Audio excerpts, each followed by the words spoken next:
Child's के लिए जो प्रोजेक्टिंग का काम हुआ है उसको बड़े ग्रास रूट लेवल पे 4 5 हम मनी काउंट करते थे फिर सेम ऐसे 1 2 3 5 सेकंड में हमने ऐसे वॉच करना देन दोबारा से हमने एंगल फिर यहाँ तक रिस्ट तक हमने ठीक है नॉर्मल जो हम ऐसे जो हैं एंगल करते हैं।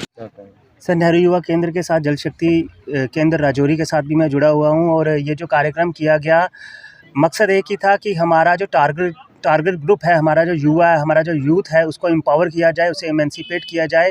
बिकॉज ऑफ द रीज़न जो भी हमारे रिसोर्स पर्सन थे, चाहे एम्प्लॉयमेंट से चाहे DIC से थे, रीज़न ये की है कि इंटरप्रेन्योरशिप एक्टिविटीज़, एम्प्लॉयमेंट की एक्टिविटीज़ और बाकी जितने भी गवर्नमेंट के फ्लैगशिप प्रोग्राम्स हैं इन युवाओं तक पहुँच सकें, क्योंकि अगर ये युवा मजबूत होगा तभी देश मजबूत हो पाएगा। इसी कड़ी में नेहरू युवा केंद्र संगठन राजौरी ने ये कार्यक्रम आयोजित किया और हमारे जितने नेहरू युवा केंद्र के नेशनल यूथ वॉलंटियर्स थे उन्होंने बहुत ही बेहतरीन काम किया और कॉलेज प्रशासन ने भी बहुत सहयोग किया और एक सक्सेसफुल प्रोग्राम हमने किया। और इसी तरह के अवेयरनेस एक्टिविटीज़ हम करते रहेंगे, चाहे जल शक्ति के रिलेटेड हो, कैच द रेन हो, चाहे यूथ एम्पावरमेंट हो, चाहे फिट इंडिया का हो और चाहे कोविड एप्रोप्रिएट बिहेवियर का हो। सारी एक्टिविटीज़ का जो सिलसिला है चलता रहेगा। यूथ एम्पावरमेंट, यूथ एमेंसिपेशन के कार्यक्रम इसी तरह आगे बढ़ते रहेंगे।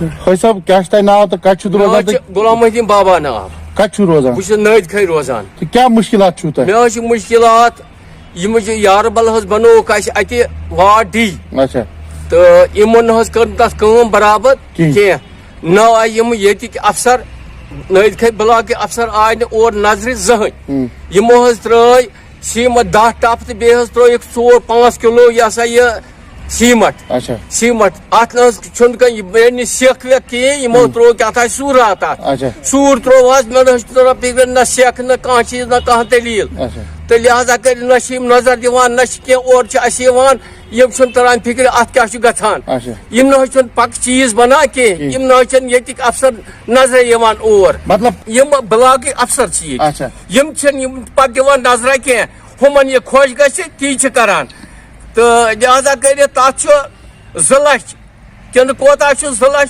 तथ हेर पे बन पत कर तथ पॉलिसी बे गंडक दंड तो सह अडल अक्सरी कुनत अगर पगह तथ मार पार यह सा यह गि तमिक जिम्मेवार यम यह सा यम अफसर तो लिहाजा तम नजर तमो दिस नजर वजर तौर कहें तला सीमट रलावान सेख रलावान क्या रलावान तला मिर्च त्रावान तमो दिस कह नजर तौर बे यह सा यह क्या वन वाजा ये सरपंच मे दोपस हे कर ठीक दोपन सह गर मे दिल विल नीरी न कहें तो दोपन बस पाने करान बिल दस्तखत पाने निवान तौर मे कंस जरूरत तो सह यारबल गो खराब बिल्कुल हेर पे बन सारी डंड 2 बन तो बस गंद गई तथ बिल्कुल बिल्कुल सूर त्रोवस सेक बदल बे त्रोवस यह बाजर फुट त्रास कह 10 टपन त्रुक 5 किलो 4-6 किलो सीमट बस दपान डी साहबस वन अर्ज करान अगर काम और और तथ अफसर दिवान नजर कह न वन तम ठीक गया काम न तम अफसर नंद रोजान तत कुन तो बस ये दली बाकी गुजारिश खैर मकदम नाज़रीन, JK न्यूज़ ब्रेक्स में इस वक्त हम डाक बंगलो संभल में और जिस तरीके से आज यहाँ पर हाजिन ब्लॉक के लिए ब्लॉक दिवस मनाया जा रहा है, जिसकी निगरानी करते हैं ADDC बांडीपुरा और SDM संभल डॉक्टर बशीर अहमद। नाज़रीन, निकलने और अंदर आने में जिस तरीके से लोग आते हैं जाते हैं वही हाल होता है हमारे अफसर साहिबान का। वादे करते हैं, वादे फिर पूरे नहीं होते हैं। अगर आज ब्लॉक दिवस में लोग सवालात करते हैं, PRI यानी पंच और सरपंच हजरात सवालात करते हैं, एक आला अफसर जो है वो उन सवालात के जवाब देते हैं। लेकिन नाज़रीन, अगर ग्राउंड जीरो पर देखा जाए, चाहे वो रोड का मसला हो, पानी का हो, बिजली का हो या पोल खंभों का जो मसला हो, लोग सिर्फ प्रोटेस्ट धरना देते हैं। और जिस तरीके से लोग काफ़ी मुश्किलात का सामना कर रहे हैं, लोग जिस तरीके से बेबस है, ये सिर्फ उन लोगों का हाल है जो लोग किसी के लिए कुछ करते हैं। मैंने कल एक सर्वे किया है, जिस सर्वे में देखा गया है कि लोग सिर्फ और सिर्फ नाउमीद हो चुके हैं एडमिनिस्ट्रेशन से, और लोग जो है काफ़ी मुतासिर हुए हैं, क्योंकि बिजली पानी जो होता है वो उनको मुहैया नहीं होता है।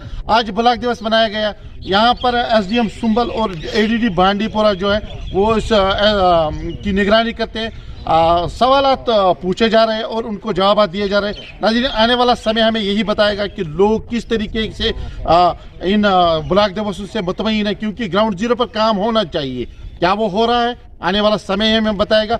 और क्या ये सिर्फ कागजी लिखे जाते हैं ये सवालात, इन्हें क्या ग्राउंड जीरो पर लाया जा रहा है, ये सिर्फ हमें आने वाला वक्त बताएगा। और ग्राउंड जीरो पर हम खुद इसको सर्च करेंगे और लोगों से भी जानने की पूरी कोशिश करेंगे। कैमरामैन आदिल अब्दुल्ला के साथ डाक बंगलो संभल से मैं बशीर अहमद। रखा था वो नहीं आया, आज तक 6 महीने हो।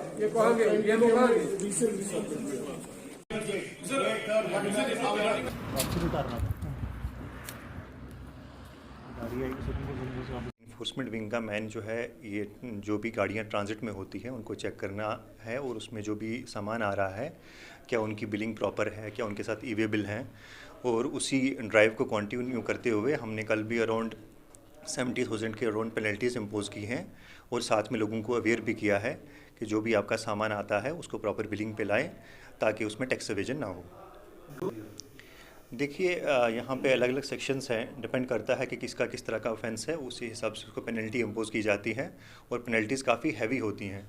इसलिए हम उनको बार बार जो है हम आपके माध्यम से यही चाहेंगे कि जो भी डीलर्स हैं यहाँ पुंछ में, हम हमेशा उनको कोऑपरेट करते हैं, लेकिन कंडीशन ये है कि वो हमारे पास आएँ। यहाँ पे भी स्टेट टैक्स ऑफिसर बैठते हैं, पुंछ में भी और राजौरी में भी। जो किसी तरह का उनका कंसर्न है वो हम रिज़ॉल्व करेंगे, लेकिन वो अगर हमें अप्रोच करेंगे। और साथ में ये भी है कि बहुत सारे लोग जो हैं वो जीएसटी नंबर लेते हैं, उसके बाद रिटर्न्स फाइल नहीं करते। उसमें भी उनको जो है, जब लेट रिटर्न्स फाइल करते हैं तो खुद ही सिस्टम में पेनल्टीज़ जो हैं वो उनको पे करनी पड़ती हैं। तो ऐसा ना करें, टाइमली जो है रिटर्न पे करें, ताकि उनका कंप्लायंस अच्छे से रहे और गवर्नमेंट को रेवेन्यू आए। मैं यही कहूँगा, क्योंकि टैक्सेस तो हमारा मेन सोर्स है क्योंकि रेवेन्यू का, और उसी के साथ हमारे जो हैं जितना भी इंफ्रास्ट्रक्चर है, जो भी ये हमारा जो डेवलपमेंट जो हो रही है, वो चाहे रोड्स हों, वो हॉस्पिटल हों, वो एजुकेशन हो, जो भी पैसा है वो टैक्सेस से आता है। और लोगों से मैं यही कहूँगा, जब भी कहीं से सामान लेते हैं वहाँ पे अपना जो है उन लोगों को कहें, जो भी शॉपकीपर्स हों उनको कहें साथ में बिल भी दें।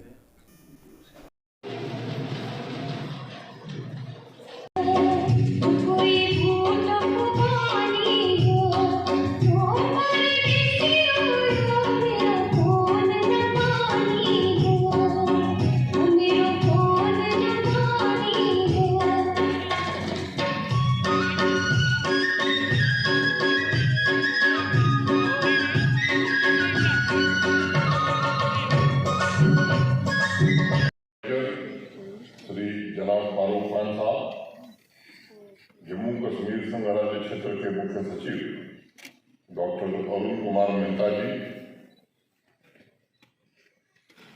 ट्राइबल डिपार्टमेंट के सेक्रेटरी और मिशन यूथ के सीईओ डॉक्टर साहिब इकबाल चौधरी जी, जम्मू विश्वविद्यालय के कुलपति प्रोफेसर मनोज धर साहब, जम्मू कश्मीर प्रशासन के सभी अधिकारीगण, जनजातीय गौरव दिवस के समापन के महाजलसे में उपस्थित आदिवासी समुदाय के सम्मानित अतिथिगण, मीडिया के मित्रों, देवियों तथा सज्जनों, जय जोहार जय आदिवासी। मुझे लगता है कि आप सबने पहले सुना होगा, झारखंड के आदिवासी इलाके में नारा बड़ा प्रचलित है। जनजातीय गौरव दिवस के समापन समारोह में मैं आप सबका सबसे पहले इस्तेमाल करता हूँ। 15 नवंबर को जम्मू कला केंद्र के कार्यक्रम में महानायक बिरसा मुंडा को श्रद्धांजलि देने हम सब उपस्थित थे। उस दिन आदिवासी समुदाय के महान एवं गौरवशाली इतिहास पर लंबी चर्चा हुई थी। चाहे सभ्यता हो, संस्कृति हो, साहित्य हो, संगीत हो, हर एक मूल्य, हर एक श्रेष्ठतम आदि तत्व के ऊपर डॉक्टर राही ने अपने विचार रखे थे। और आज कला और संगीत का प्रदर्शन हम सबने अपनी आंखों से देखा है, महसूस भी किया। मोटे तौर पर हर एक व्यक्ति जानता है कि मानव सभ्यता की यात्रा में विदेशी शासन, शैक्षिक उदासीनता, आर्थिक कमजोरी तथा सियासी कारणों से भी आदिवासी समुदाय का बहुत नुकसान हुआ है। पश्चिम बंगाल की महान उपन्यास लेखिका महाश्वेता देवी का नाम आप में से अनेक लोगों ने सुना होगा। आदिवासी समुदाय के बारे में उन्होंने जो लिखा उसकी दो पंक्तियां मैं उद्धृत करना चाहूंगा। तथाकथित सभ्य समाज में सबसे निचले स्तर पर जो मनुष्य है, उनसे भी गई गुजरी दशा आदिवासियों की है। उन्हें सभ्य समाज ने इंसान की गरिमा और मर्यादा नहीं दी, उन्हें इंसान भी नहीं माना। मैं समझता हूँ ये कैसा वक्तव्य है, ऐसा स्टेटमेंट जो पीली लाइन नहीं चलेगी, पीली लाइन नहीं चलेगी, पीली लाइन नहीं चलेगी, पीली लाइन नहीं चलेगी, पीली लाइन नहीं चलेगी, पीली लाइन नहीं चलेगी, पीली लाइन नहीं चलेगी, पीली लाइन नहीं चलेगी, पीली लाइन नहीं चलेगी, पीली लाइन नहीं चलेगी, पीली लाइन नहीं चलेगी। पीली के माध्यम से शहर के अंदर पीली लाइन डाली जा रही है।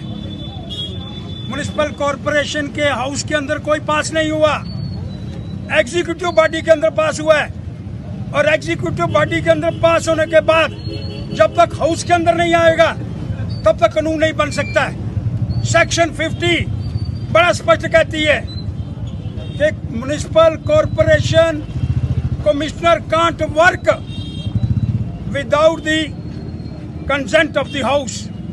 और अब ये जो हो रहा है ये हाउस के बिना कंसेंट के हो रहा है।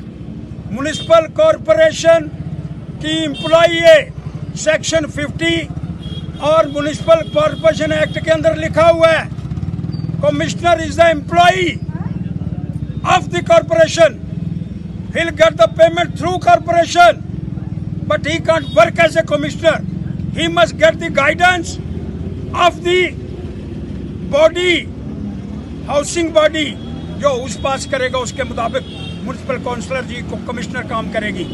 लेकिन मुझे समझ में नहीं आ रहा। ये श्रीमान हमारे मेयर महोदय, आपसे कहने का प्रयास करना चाहता हूँ कि आपने बॉडी हाउसिंग जो इसकी कमेटी है हाउस के अंदर ला करके इसको पास करा, नहीं करा। ये एग्जीक्यूटिव बॉडी जो ऊपर 4, 5, 6, 8 लोगों की एग्जीक्यूटिव है उसने पास करा। और जब तक ये हाउस के अंदर नहीं आएगा, हाउस का नियम नहीं बनेगा, तब तक आपने लागू कैसे कर दिया? किस तरह के लोगों के मकानों को तोड़ रही हो, किस तरह के लोगों के मकानों को नुकसान पहुंचा रही हो। ये कोई कानून नहीं है। कॉरपोरेशन के हाउस के अंदर आकर के जो बात पास नहीं होगी ये कॉरपोरेशन का आइन कहता है। और उस आइन को तोड़ करके, उस आइन को ना देखी करके, उन कॉरपोरेटरों को पीछे फेंक करके, कॉरपोरेटरों की ना सुन करके। और मैं कॉरपोरेटर से भी कहना चाहता हूँ, आप जम्मू की आवाज़ है, डिप्टी मेयर जी आप जम्मू से चुनी हुई रिप्रेजेंटेटिव हमारी। और अगर लोग नहीं चाहते तो फिर कमिश्नर साहिबा या वहाँ के अधिकारी किस तरह से इस कानून के विरोध के अंदर, मैं पहले कह रहा हूँ अगर एग्जीक्यूटिव बॉडी ने पास करा है तो फिर पीली लाइनें कैसे पड़ गई? नहीं तो FIR दर्ज करवाई जाएगी। जब तक कानून नहीं बना, हाउस ने पास नहीं करा, फिर पीली लाइनें कैसे पड़ी? ये मेरा एक प्रश्न है। और ये जो मकानों के ऊपर आप कार्रवाई कर रही हैं, हाउस ने कहीं पास करा? हाउस के अंदर बताया गया ये इलीगल मकान है। मैं घोषणा करता हूं जी, ये के पदाधिकारी, आपका पत्रकार बंधुओं का हम सब स्वागत करते हैं। आज की इस इवेंट का मकसद आप समझिए होंगे कि देश भर में मेंबरशिप जो लॉन्च हुई, कांग्रेस वर्किंग कमेटी ने जो फैसला किया, जैसे हमारे chief spokesperson Ravinder Sharma ji ने सब लोगों की इंट्रोडक्शन दी और मैं आप सबका स्वागत करते हुए मेंबरशिप अभियान 2021-22 का आज फार्मली हम लोग शुरू कर रहे हैं। और आप सबको जानकारी है कि इंडियन नेशनल कांग्रेस के कॉन्स्टिट्यूशन के मुताबिक पहले हर 2 साल के बाद में कांग्रेस का मेंबरशिप अभियान चलाया जाता था और फिर उसका प्रॉपर प्रोसीजर नेशनल प्रेसिडेंट बनाने तक पूरा होता था। और बीच में एआईसीसी ने कॉन्स्टिट्यूशन में अमेंडमेंट की और 4 साल के बाद में इसका टर्म 4 साल का कर दिया गया। और ये 4 साल शायद पीछे हमारा जो साल गुजर गया उस वक्त ये शुरू करना था, मगर देश में महामारी कोविड-19 की जो सिचुएशन यहाँ बनी थी, जिसकी वजह से ज़्यादा मूवमेंट नहीं हो पाती थी, उस वजह से थोड़ा सा डिले हुआ। मगर फिर भी हम कह रहे हैं देर आए दुरुस्त आए। लास्ट वर्किंग कमेटी में हमारी कांग्रेस पार्टी ने फैसला लिया और ख़ासकर हमारी अध्यक्षा सोनिया गांधी जी ने कि मेंबरशिप अभियान चले, ये मार्च तक पूरा होना है। उसके बाद तमाम इकाइयों के चुनाव होंगे, वो बूथ लेवल पर हो, वो ब्लॉक लेवल पर हो, डिस्ट्रिक्ट लेवल पर हो, स्टेट लेवल पर हो या नेशनल लेवल पर। जो काफ़ी सारी आवाज़ें उठ रही थी कि कांग्रेस के पास अपना इलेक्टेड प्रेसिडेंट नहीं है, तो वो इलेक्शन का प्रोसीजर 1 नवंबर 2021 से शुरू हुआ है। हम थोड़ा सा सारे साथियों से माफ़ी के साथ कह रहे हैं कि हमारी मेंबरशिप चूँकि प्रिंट होनी थी, सारे प्रिंटिंग प्रेसेस पर दबाव था, इस वजह से हमारी 3 दिन पहले मेंबरशिप प्रिंट होके आई। तो हमने आज का मौका इसीलिए पाया कि एज़ अर्ली एज़ पॉसिबल हम इसको डिक्लेयर करें, ताकि रियासत जम्मू कश्मीर में जो भी कोई कांग्रेस के साथ जुड़ना चाहता है, वो नौजवान है, वो युवा है, वो महिला है, वो पुरुष है, वो अमीर है, वो गरीब है, वो शेड्यूल कास्ट है, वो शेड्यूल ट्राइब है, वो पहाड़ी है, वो कश्मीरी है, वो डोगरा है, वो जिस भी किसी ज़ात पात से, जिस भी किसी एज ग्रुप का है, उन सब के लिए आपको बुलाने का पर्पज़ यही है कि आपके ज़रिए ये कुल जम्मू कश्मीर के 1 करोड़ 30 लाख लोगों तक खबर पहुँचे कि कांग्रेस पार्टी की मेंबरशिप अभियान आज से शुरू कर रहे हैं। जो कोई कांग्रेस के साथ अपने आप को जोड़ना चाहेगा, मात्र 5 रुपये का फीस देकर ये कॉपी के अंदर जो फॉर्म है ये फिलअप करके उस पर बाज़ाब्ता हमारी कॉन्स्टिट्यूशनल सारी चीज़ें इसमें लिखी हुई है कि कौन कौन कांग्रेस का मेंबर बन सकता है, उस पर क्या कंडीशंस है, वो सारी इसमें लिखी हुई है।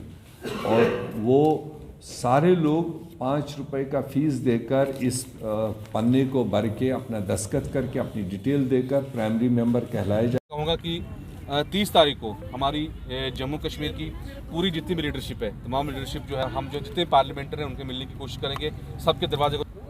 जी तनवीर जी, आज की जो प्रेस कॉन्फ्रेंस है, देखिए आज की प्रेस कॉन्फ्रेंस जो हमने ऑर्गेनाइज़ की है, जिसमें हमारे कश्मीर से हमारे यूनाइटेड फ्रंट के साथी लीडरशिप यहाँ पे पहुंची, उनका एक तो वेलकम किया, और दूसरा जो सुबह 10 बजे हमारा प्रेस क्लब में एक प्रोग्राम होने जा रहा है, उसके लिए तमाम कैजुअल लेबर्स को हम आपके चैनल के जरिए अपील करते हैं कि सुबह 10 बजे वो प्रेस क्लब जम्मू में आएँ। और उसके साथ साथ 30 तारीख को हमारी पूरी टीम जो एक दिल्ली को भी रुख करेगी, और जैसे आप जानते हैं कि 29 तारीख को पार्लियामेंट सेशन दिल्ली में शुरू होने जा रहा है। इन कैजुअल लेबर डिलीवरीज की आवाज़ वहाँ पर उठाने की कोशिश करेंगे और दस्तक देंगे उन दरवाज़ों को, फिर उन कानों को खोलने की कोशिश करेंगे जो बहरे हैं और दरवाजे बंद हैं और नहीं खुलते हैं, तो फिर आने वाले विधानसभा इलेक्शंस में उन दरवाज़ों को खोलने की कोशिश यहाँ की जनता करेगी। तनवीर जी, जो आप इंतज़ामिया के खिलाफ कल प्रदर्शन करने जा रहे हैं, उसको लेके आप पीसफुल प्रदर्शन करेंगे या कोई सड़क वगैरह कुछ प्रोग्राम? नहीं, देखिए हमारे आज जितने भी प्रोटेस्ट हुए पीसफुल हुए हैं और हमने कभी भी उस लाइन पे नहीं गए, और हम चाहते हैं कि पीसफुल तरीके से ही, क्योंकि डॉक्टर बीआर अम्बेडकर के उसके कॉन्फ्रेंस के ऊपर में जाकर हम लड़ाई को लड़ेंगे। और वो अगर किसान आंदोलन इतना लंबा लड़ाई चली, उनकी जीत हुई, तो हम भी इस आंदोलन को बड़े शांत तरीके से लड़ेंगे। और मुझे लगता है कि जो आंदोलन शांत तरीके से लड़े जाते हैं उनके फैसले होते हैं, और हम टेबल पे आने के लिए हम किसी भी वक्त सरकार से बात करने के तैयार हैं, ताकि जम्मू कश्मीर की डिलीवरीज का मसला हल हो। अंदर के बीच जो अंदर अंदर भी आप निकल बाहर निकल रहे हैं, बाहर आते हैं, फिलहाल आपको यहाँ पे लाइन बीच से बता रहे हैं। सामने आएगा और ये लाइव दृश्य इस समय बता रहे हैं। और के माध्यम से ये जो हमने बताया आपको कि किस तरह से ये एक र्यूमर भी हो सकती है, हम ये भी कहेंगे कि शरारत भी हो सकती है, पर इसको नज़रअंदाज नहीं किया जा सकता। सबसे बड़ी बात है इसी के चलते पूरी सतर्कता से कर रही है, पुलिस तैनात है और पूरी तरह से सर्च किया जा रहा है। और देख रहे हैं सरकारी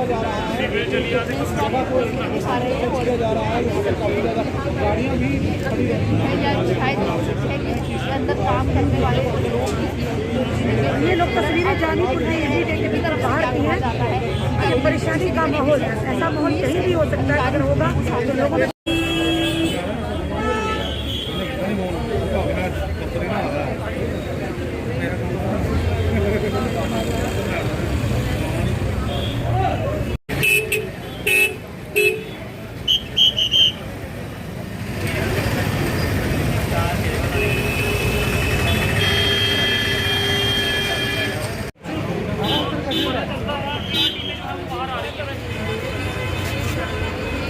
पूरी ब्रांच के साथ साथ जो डे का स्टोर है उसे बंद करा दिया गया है। सबसे पहले ब्रांच की जो है वो ब्रांच की जा रही है, उसके अंदर से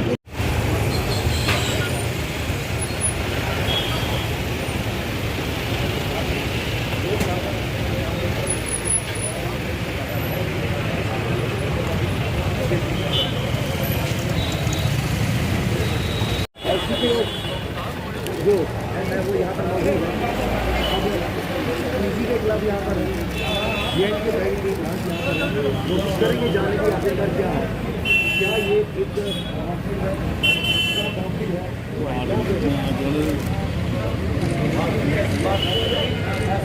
शर्मा जी की तस्वीरों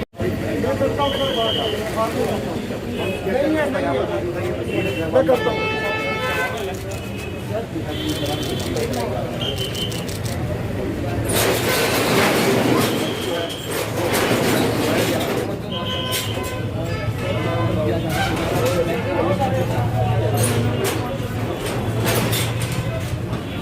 फिलहाल शटर खोला गया है। बहुत से सवाल यहाँ पर ये खड़े होते हैं या फिर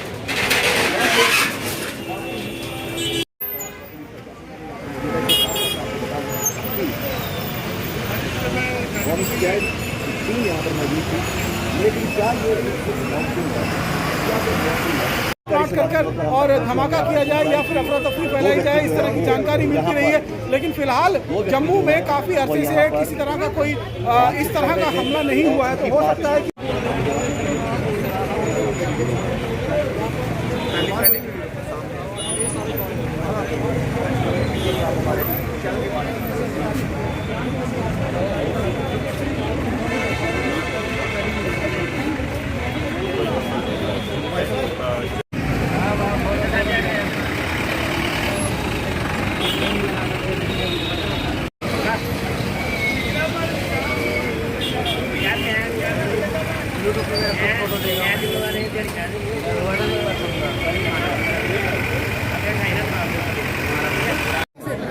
ये भी सवाल खड़ा होता है क्या ये सिर्फ मॉक ड्रिल तो नहीं, या फिर ये पूरी कवायद जो है वो पुलिस की तरफ से फिलहाल जानीपुर के इलाके में, जहाँ पर जेके बैंक और इजी डे का एक क्लब यहाँ पर बना हुआ है, वहाँ पर इस समय जो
के घरों का मुआवजा दो, लोगों की जमीनों का PMGSY मुआवजा दो, किसानों की जमीनों का मुआवजा दो।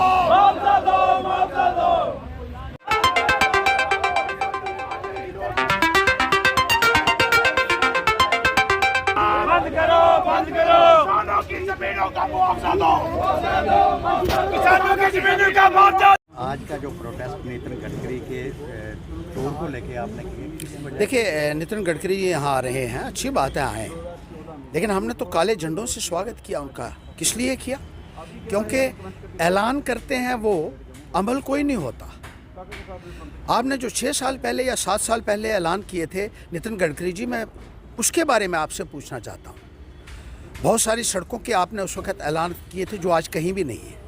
मेरे अपने गांव में, जो मेरा इलाका है, गोडी में आप आए थे और आपने ये कहा था 2014 में कि उधमपुर बरमीन गोडी से लेकर रामनगर तक की जो सड़क है वो डबल लेन बनेगी 1 साल के अंदर। आज 7 साल हो चुके हैं, डबल लेन तो छोड़ दीजिए, वो सिंगल भी नहीं रही। आज उसमें घुटने घुटने तक खड्डे हैं और गाड़ियों को कई बारी जो है वो टो चेन करके जो है वहाँ उन खड्डों में से बाहर निकालना पड़ता है। ये फोटोग्राफ भी हमने अधिकारियों को दिखाए हैं, लेकिन किसी के कानों के ऊपर जूं तक नहीं रेंगती है। जिस तरीके से आप ऐलान करते हैं और यहाँ से जाने के बाद उनको पूरी तरीके से भुला दिया जाता है, उसी का विरोध हम कर रहे हैं।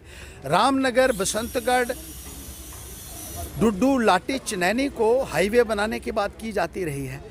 हाईवे तो छोड़ दीजिए, लेकिन घुटने घुटने तक खड्डे हैं उस रोड के ऊपर, कोई देखने वाला नहीं है।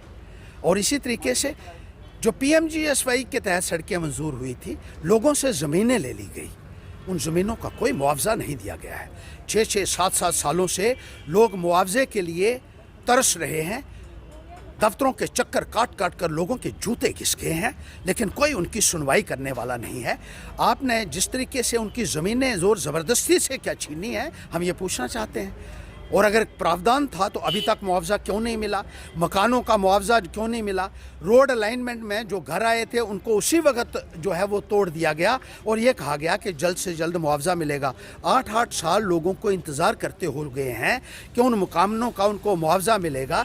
दफ्तरों के चक्कर काट काट कर उनके जूते घिस गए हैं, लेकिन मकानों का मुआवजा नहीं मिला। लोग सड़कों के ऊपर रहने के लिए मजबूर हो चुके हैं, टेंटों में रहने के लिए मजबूर हो चुके हैं, लेकिन उनका कोई कंपनसेशन नहीं दिया जा रहा है। क्या इस बात का जवाब आपको नहीं देना है बतौर एक मंत्री के?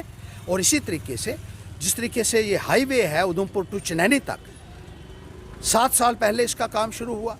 1 साल में करते थे आप बात बनाने की, 2 साल में करते थे, लेकिन ठेकेदारों के साथ इतनी मिली भगत है national highway authority of India के अधिकारियों की कि उनको हर साल एक्सटेंशन दे दी जाती है। और हालत ये है कि वहाँ कई घंटे उस 26 किलोमीटर सड़क के ऊपर जाम लगा रहता है। 26 किलोमीटर बनाने के लिए भी अगर आप 7-7 सालों में भी उसको नहीं कर पाएंगे, तो फिर ये जो ऐलानात आप करते हैं, मुझे लगता है कि आपको पूरे अवाम को इसका जवाब देना पड़ेगा। और साथ ही साथ यहाँ टोल प्लाज़ा आपने इतने लगाए हुए हैं। बीजेपी वाले तो कहते थे कि यूनियन टेरिटरी में टोल प्लाज़ा नहीं होंगे। 4 टोल प्लाज़ा पहले के हैं, 2 टोल प्लाज़ा और खोले जा रहे हैं। जनता की चमड़ी उधेड़ने की आप जो ये प्रयत्न कर रहे हैं, ये कभी जो है वो सहन नहीं किया जा सकता है। पुराने टोल प्लाज़ा के रेट भी आए दिन बढ़ते जा रहे हैं। जब दिल करता है तो उनके रेट बढ़ा दिए जाते हैं। स्टूडेंट यूनियन जिंदाबाद, स्टूडेंट यूनियन जिंदाबाद, स्टूडेंट यूनियन जिंदाबाद, इंसाफ करो, इंसाफ करो, स्टूडेंट यूनियन जिंदाबाद, स्टूडेंट यूनियन जिंदाबाद, स्टूडेंट यूनियन जिंदाबाद। एक प्रोटेस्ट किया गया जो कि मेंढर एडमिनिस्ट्रेशन के साथ कल हमारी एक मीटिंग हुई थी। उन्होंने ये भी कहा था कि हम जो स्टूडेंट्स को किराया है वो कम करेंगे, जो वो ही किराया करेंगे जो ARTO पूंछ ने निकाला है। लेकिन कल हमारी मीटिंग के बाद हमें कोई भी रिजल्ट नजर नहीं आया। किसी ड्राइवर ने किसी बच्चे को 10 रुपए तक नहीं छोड़े, इवन के एक्स्ट्रा लेने लगे और आगे से मिसबिहेव करने लगे, कुछ फोन आने लगे, बच्चों को डराने लगे, हम वही किराया देंगे जो बनता है। हमारे नजर में एक बात और भी आई है, ARTO पूंछ ने जो लिस्ट निकाली है वो बिल्कुल गलत निकाली है। जैसे कि मेंढर से हरनी, मेंढर से श्रुति 9 किलोमीटर का निकाला है और ये एक्चुअल में है 7 किलोमीटर। किराया बन रहा है 20-20 रुपए, 3-3 किलोमीटर बढ़ाकर 27-28 रुपए किराया बच्चों से 30-30 रुपए लिया जा रहा है। हमारी ARTO पुंछ और डिस्ट्रिक्ट एडमिनिस्ट्रेशन DC साहब से और ARTO पुंछ से यही रिक्वेस्ट है मीडिया के माध्यम से कि आप अगर हमें सुन रहे हैं तो आप इन स्टूडेंट की पुकार सुने। ये जो स्टूडेंट हैं, किसी का बाप अगर मजदूर है दिन का 400 कमाता है, अगर एक बच्चा बालाकोट से 100 रुपया देकर आ रहा है, 100 रुपया देकर जा रहा है, तो उसका क्या फायदा? दिन के वो 400 रुपया उसका खर्चा हो रहा है आन जान। जहाँ पे किराया 50-50, 60-60 रुपया था, वहाँ पे 100-100 रुपया लिया जा रहा है।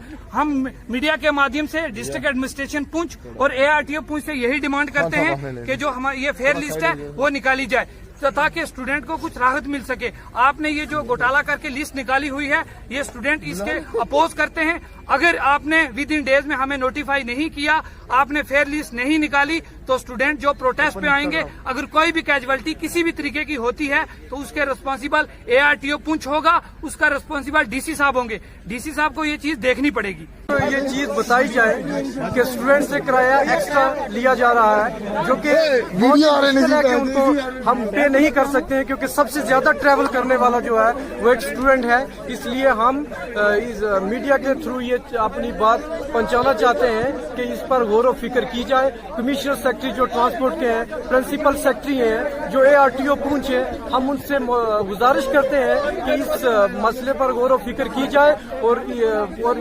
एजेंट्स और जितने भी सुमो यूनियन प्रेसिडेंट्स हैं वो इस चीज पर गौर व फिक्र करके एक मुकम्मल कंप्लीट फेयर लिस्ट लाएं ताकि हम उसके मुताबिक अपना किराया दे सके और रोज कॉलेज आ सके।